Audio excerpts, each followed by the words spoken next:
Il y a des rencontres qui font tout basculer. Bienvenue sur Tipping Point.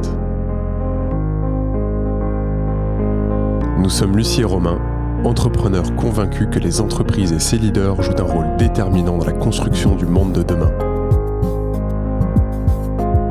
Un monde que nous rêvons plus juste, plus inclusif et plus respectueux. Nous dénichons pour vous des leaders inspirants et engagés. Ils ont à cœur de vous parler de leur tipping point, ces moments où tout a basculé pour eux. Peut-être deviendront-ils l'un de vos tipping points ? Bonne écoute.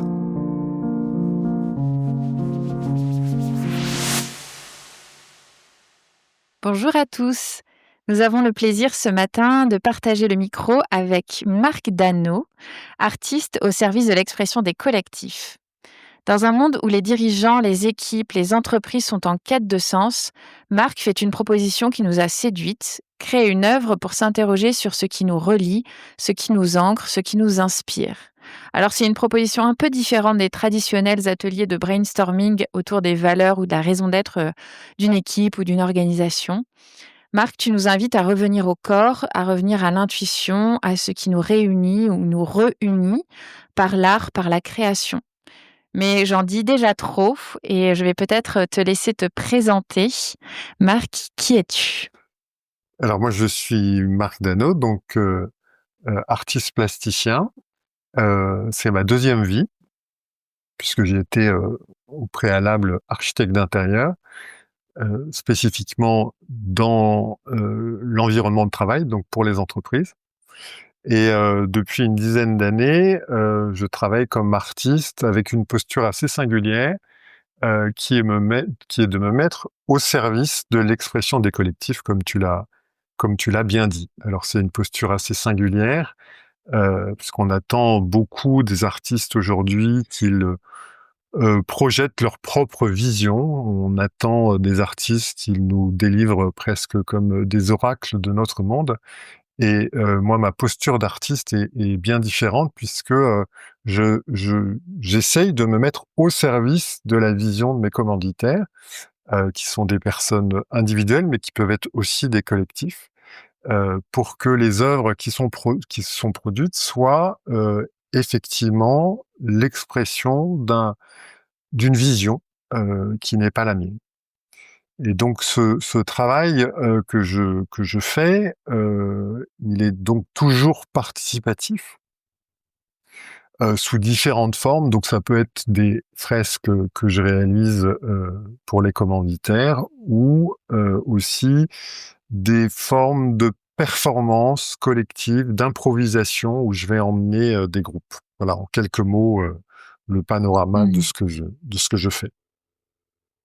Qu'est-ce qui t'a fait passer, Marc, du métier d'archi, d'intérieur à ce métier d'artiste? Ça a été quoi le pivot ou le déclencheur? Alors le pivot, c'est que donc j'ai commencé à travailler comme architecte d'intérieur de l'environnement de travail dans les années 90, et puis j'ai vraiment été témoin de cette transition vers le digital. Et donc ça a eu un très fort impact sur mon métier, puisque quand j'ai commencé à travailler, une entreprise, une organisation, elle s'incarnait dans l'espace de manière extrêmement visible. Et on savait exactement où on se situait dans l'espace de l'entreprise. On savait si on était en compta, en marketing. Il suffisait juste de voir les installations.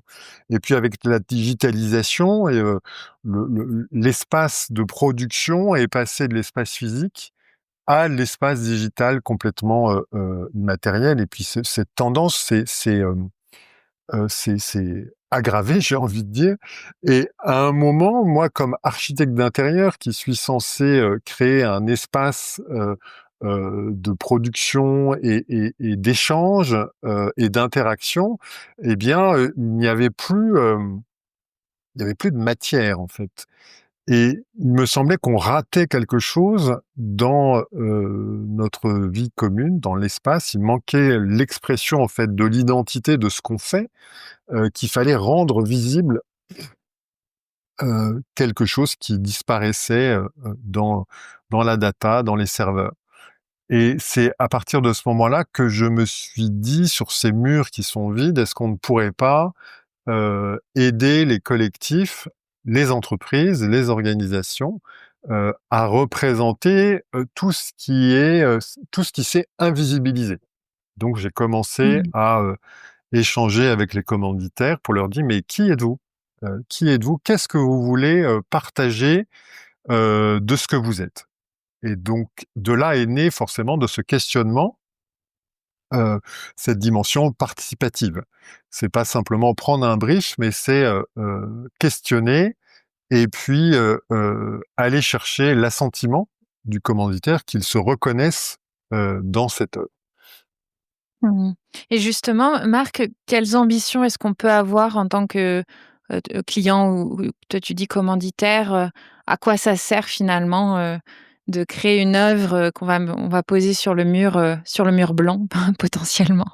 Mais je pense que ça sert à quelque chose d'assez essentiel, alors évidemment qui est peut-être en dehors des enjeux de productivité, d'efficacité, mais quoique, ça en fait partie.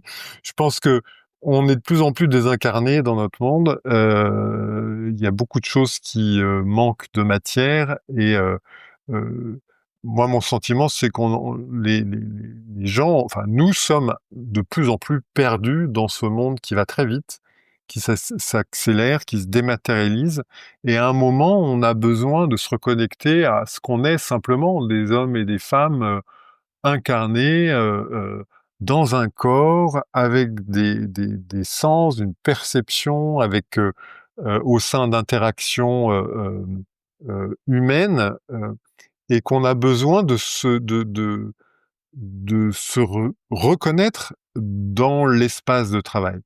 Je pense que le principal défaut des espaces avec, des dispositifs comme le flex office par exemple, avec le télétravail en plus, c'est qu'on est un peu perdu. On n'a pas ce point de ralliement, commun où on se sent bien, où on a envie de retourner, et que, créer une œuvre qui reprend, la culture de l'entreprise, une œuvre qui aura été, co-conçue, qui aura reçu un assentiment, et bien ça contribue à constituer un chez nous, voilà, un endroit où on se retrouve, où on se reconnaît, et donc ça participe évidemment de la cohésion, mais ça participe aussi, de, d'un moment d'arrêt sur, les valeurs, sur qui on est ensemble, qu'est-ce qu'on fait?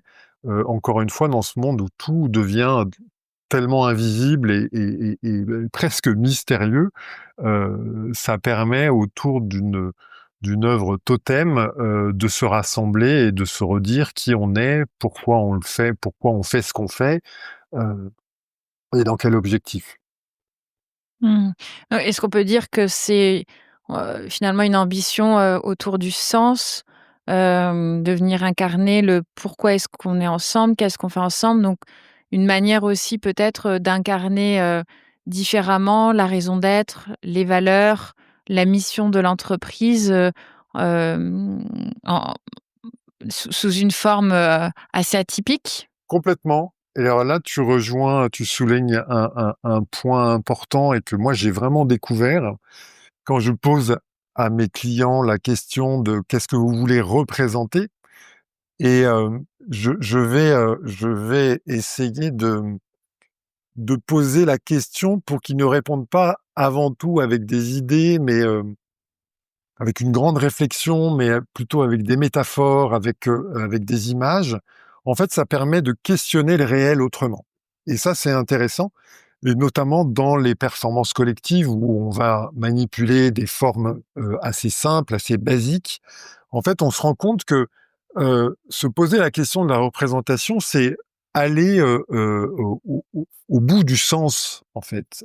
On a tellement l'habitude de manipuler des éléments de langage qui sont, souvent un peu les mêmes, on se réfugie, un peu toujours derrière les mêmes mots.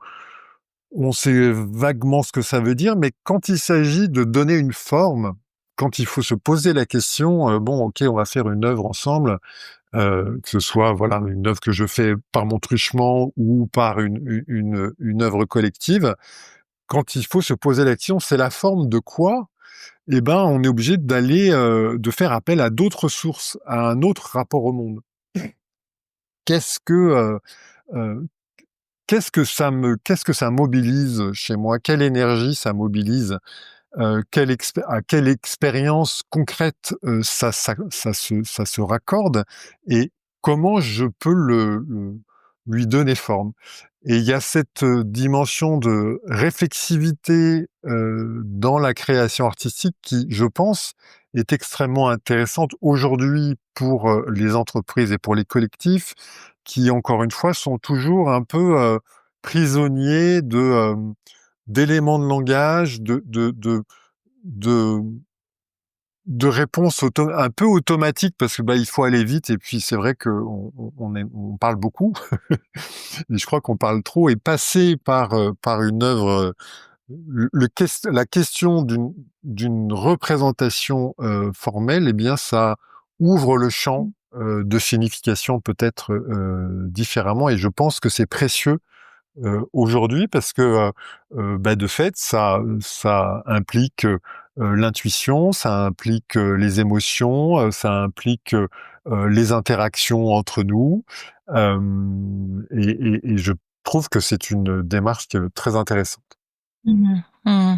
Et quand on pense à créer une œuvre, tu sais, on a peut-être un peu tous, l'image, de l'artiste, qui travaille dessus pendant des mois, qui revient et cetera. Là, on est dans un cadre complètement différent puisqu'on est dans celui de l'entreprise. Tu l'as dit avec une temporalité aussi différente. Est-ce que tu peux peut-être concrètement nous dire, Hem, pour que les personnes qui nous écoutent puissent se projeter et comprendre, tu vois, très de manière très factuelle, comment est-ce que toi tu t'y prends, pour créer ces œuvres collectives? Alors, je sais pas à combien de temps, ça prend de créer une œuvre, quel est un peu le processus, voilà, sans nommer toute ta sauce secrète, évidemment, mais, dans quoi est-ce qu'on s'embarque quand on travaille avec toi? Quand on s'embarque avec moi, c'est assez simple. Depuis le début, je veux travailler avec les entreprises et donc je suis obligé de tenir compte, de la contrainte temps. Il est évident que les entreprises ne peuvent pas consacrer des journées entières à une activité artistique, même si elle est extrêmement, bénéfique pour elles.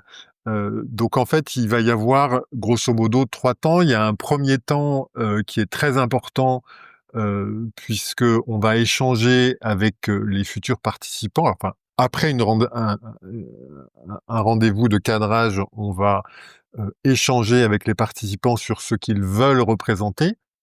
Sur cette base-là, il y a un deuxième temps qui est un temps de travail de mon côté où je vais, à partir du contenu qu'on m'aura donné, imaginer, faire un prototypage, des outils qu'on va utiliser, des consignes qui vont être, mises en place.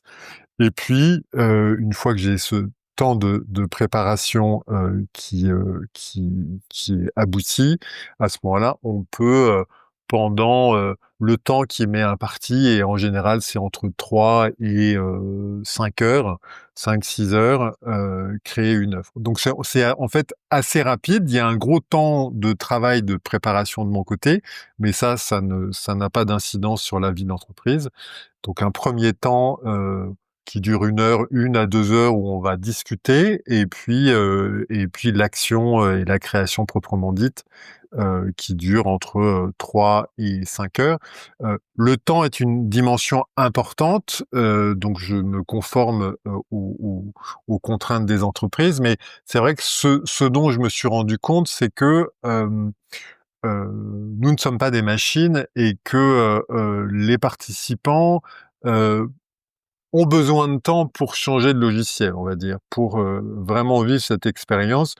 L'expérience est tout à fait valable en 3 heures, mais, effectivement, plus on va donner du temps, plus les participants vont, heu, se prendre au jeu, rentrer dans cette autre façon de s'exprimer, dans cette autre façon de partager leur réalité avec leurs collègues, avec leurs partenaires. Mais le temps est effectivement une donnée importante. Marc, est-ce que tu as un projet à nous partager, qui pourrait illustrer ce que tu viens de dire?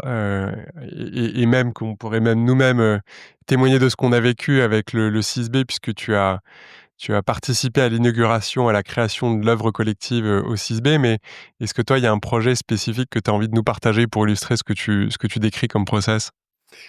Ah oui, je peux tout à fait vous parler d'un projet qui est, alors ils sont tous différents, mais celui-ci, il est intéressant parce que j'ai un recul suffisant puisque c'était il y a 5 ans maintenant, hem et je les ai recroisés par la suite. Alors c'est une entreprise qui, voulait, célébrer ses 10 ans d'existence. Donc ça s'est passé comme je vous l'ai dit, il y a eu une première rencontre où je leur ai fait, partager, donc c'est quoi, votre métier? Qu'est-ce que vous avez envie que l'œuvre raconte? Donc il y avait une quinzaine de participants, c'est une petite entreprise et puis, le jour même, sur un mur, donc d'une salle de réunion, l'œuvre s'est déployée heu, pendant, 6 heures, voilà. Hem, Ce qui était intéressant, c'est que, le jour même, le fondateur de l'entreprise m'a dit, «Cette œuvre nous ressemble». Je l'ai recroisé quelque temps après et il m'a dit: «En fait, les gens qui travaillent avec nous, nos fournisseurs, heu, toutes les parties prenantes de notre activité, nous disent: "Ben, en fait, cette œuvre vous ressemble"». Et je les ai croisés encore, il y a plusieurs années après en disant, «Tu sais qu'en fait cette œuvre, elle fait vraiment partie de notre culture de l'entreprise». Au point que les collaborateurs qui sont arrivés après, qu'on a embauchés après la réalisation de cette œuvre, ils sont encore énormément attachés. Et donc là, c'est un point que j'avais pas évoqué, mais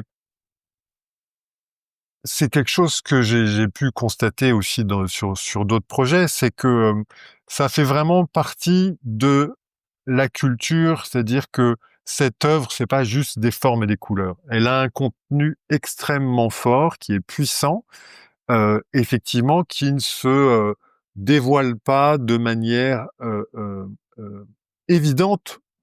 Voilà, comme le serait, la phrase, enfin voilà, un slogan, quelconque. Il y a quelque chose qui dit, hem, une vérité de l'entreprise et bah, ça porte du fruit dans le temps. Donc ça, c'est important.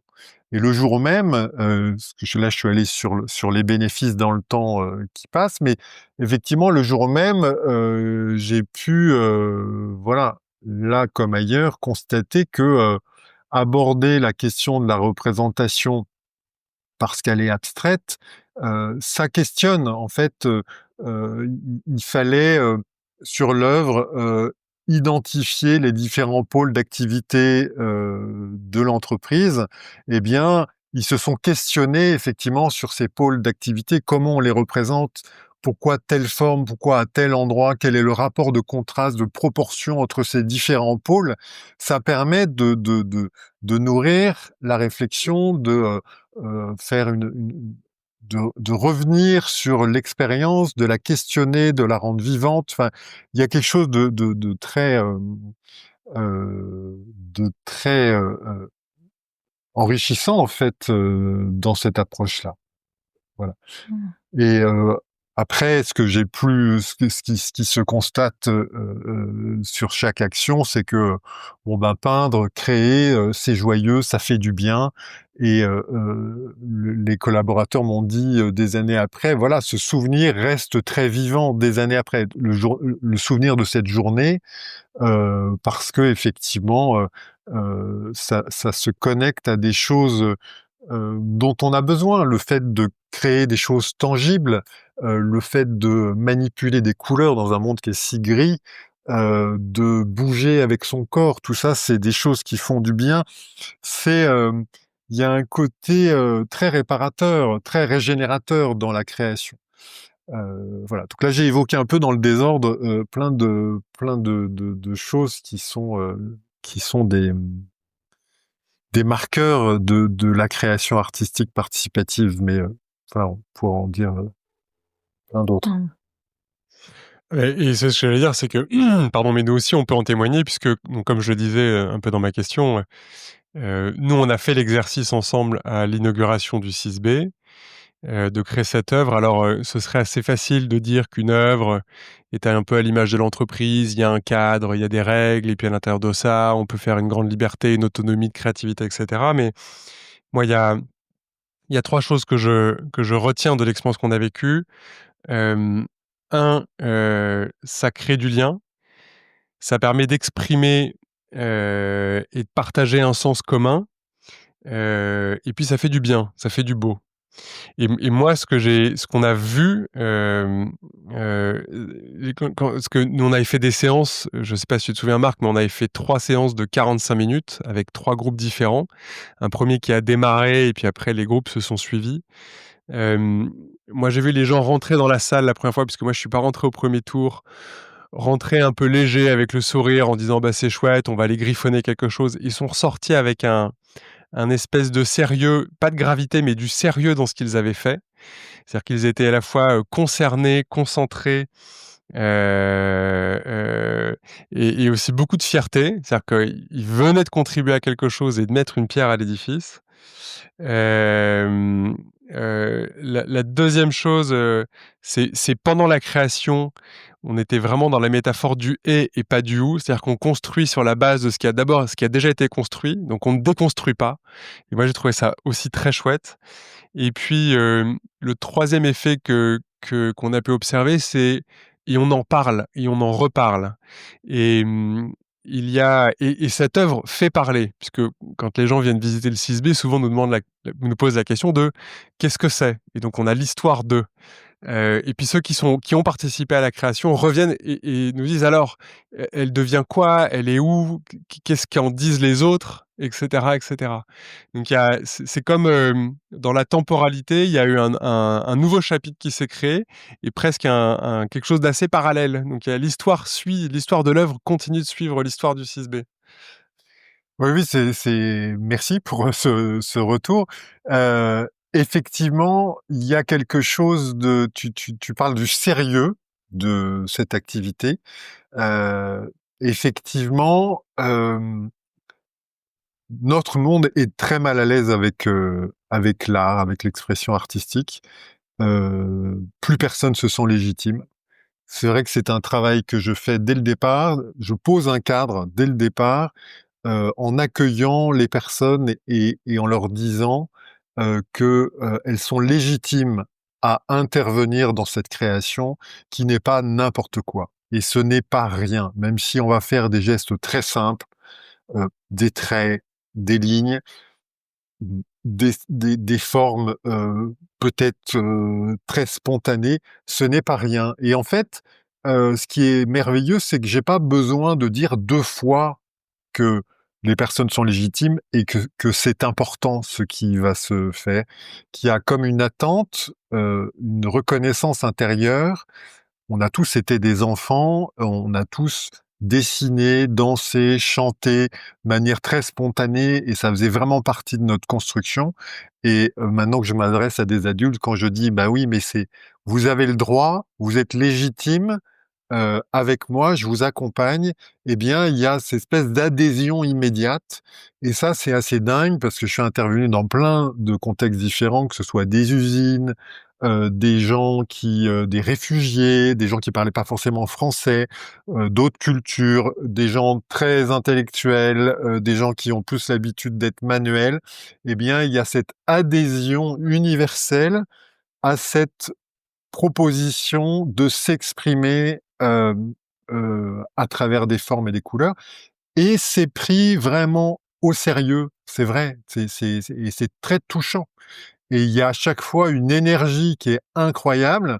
Mes clients, souvent les commanditaires, enfin qui organisent le projet, sont souvent très inquiets de: «Mais on va pas réussir à les intéresser, ça va se disperser» et cetera et en fait, à chaque fois, c'est assez dingue de voir que qui que ce soit, en fait, tout le monde est extrêmement présent, extrêmement attentif et on perd personne. Tout le monde va jusqu'au bout et que même il y a une énergie qu'il faut, qu'il faut arriver à canaliser, et ça, c'est assez merveilleux et ce que tu dis, oui, effectivement, j'en ai pas parlé, mais la cohésion, ouais, ouais, c'est un truc, assez marquant et cette cohésion, elle vient, je pense, de 2 choses. C'est qu'on fait un truc ensemble, de tangible, donc ça, c'est important, parce qu'il y a pas grand-chose de tangible dans notre monde, encore une fois et dans les entreprises, en plus, tout est très siloté et on a du mal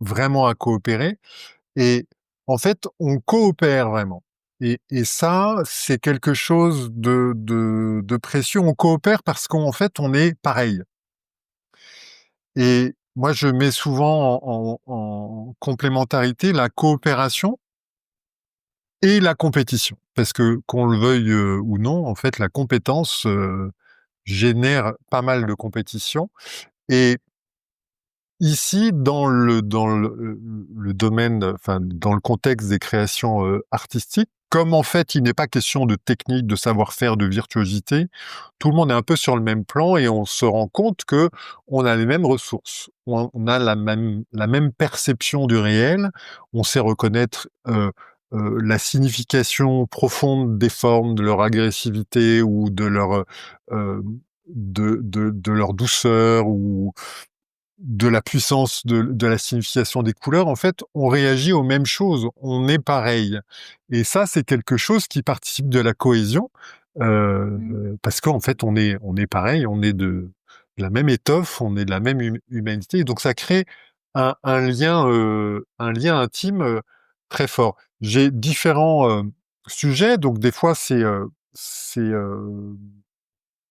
j'avais fait un diagnostic partagé d'un projet avec une équipe, donc qui revenait sur, le projet qui était terminé et c'était voilà, faire une espèce d'œuvre qui restitue, le projet, comment ça s'était passé, comment on l'avait vécu et ce qui était, dans le débriefing final, ce qui était intéressant, c'était d'abord, encore une fois, c'est que, les participants ont eu l'impression d'avoir exprimé leur retour sur le projet différemment que s'ils l'avaient fait que par des mots.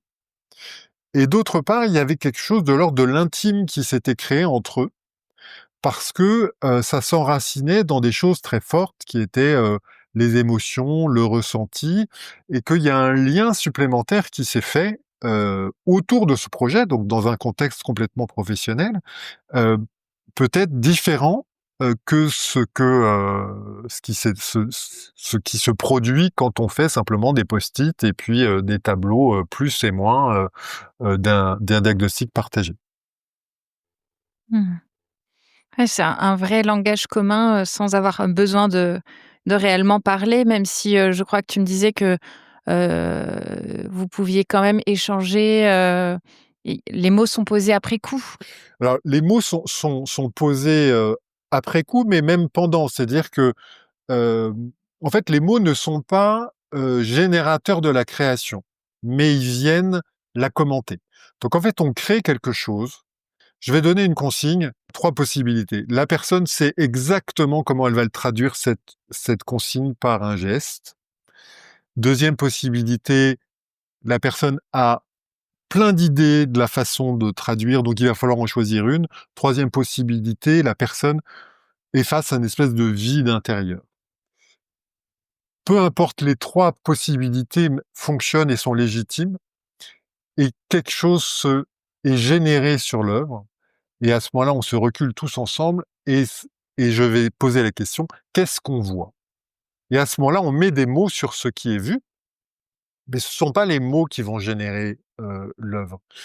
Et on va comme ça d'étape en étape agir, faire agréger les formes sur l'œuvre, se reculer, voir qu'est-ce qu'on voit? Et des fois on voit rien, des fois, il y a une espèce de chaos originel qui est aussi intéressant. Et on avance, on fait des choix, on se recule, on regarde, on en commente.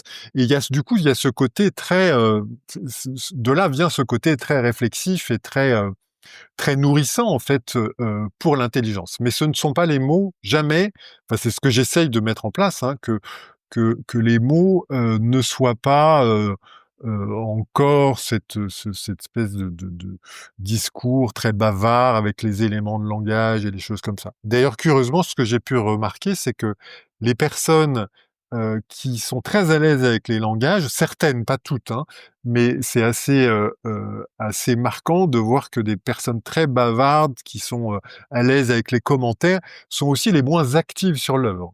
C'est qu'elle dit, il faudrait faire ci ou il faudrait faire ça, mais est-ce que ci ou ça? Et je dis, mais arrête de parler. Vas-y, fais. Donc il y a ce rapport au langage qui est effectivement différent. La hiérarchie n'est pas la même.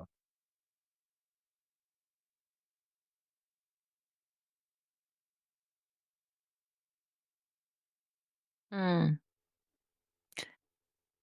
Super, merci beaucoup, j'espère, mais je crois que, ça nous illustre bien, et que ça nous permet de nous projeter un peu concrètement, dans ton univers, Marc, qui est vraiment précieux et c'est moi, je le vois vraiment comme un nouveau langage, utile pour notre temps, pour, revenir à quelque chose de plus incarné, tu l'as dit, pour se réapproprier le réel d'une manière, vraiment en faisant un pas de côté qui est un pas de côté auquel on pense pas forcément et qui, pour le coup, apporte énormément.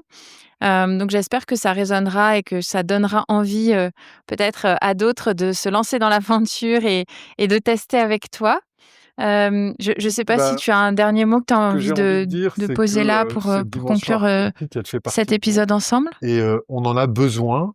Et ce que j'ai envie de dire, c'est notre époque, curieusement, enfin curieusement, voilà, nous dépossède de beaucoup de nos prérogatives. En plus, il y a l'IA qui arrive là, où on peut générer des images magnifiques avec des mots, justement. On en reparle, où les mots sont premiers, hein.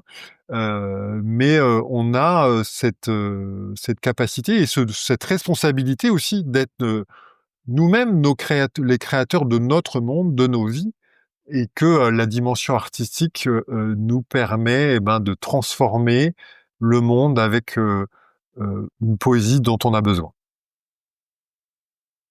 Beaucoup pour ce temps ensemble. Merci. Mmh. Merci beaucoup pour ce temps ensemble. Merci Marc. C'est fini pour aujourd'hui. Nous espérons que cet épisode vous a inspiré. Retrouvez toutes les infos et les épisodes sur notre site tippingpoint.fr, tipping-point.fr. Si vous avez aimé, n'hésitez pas à partager l'épisode le plus largement autour de vous et à mettre 5 belles étoiles pour nous aider à nous faire connaître. À bientôt!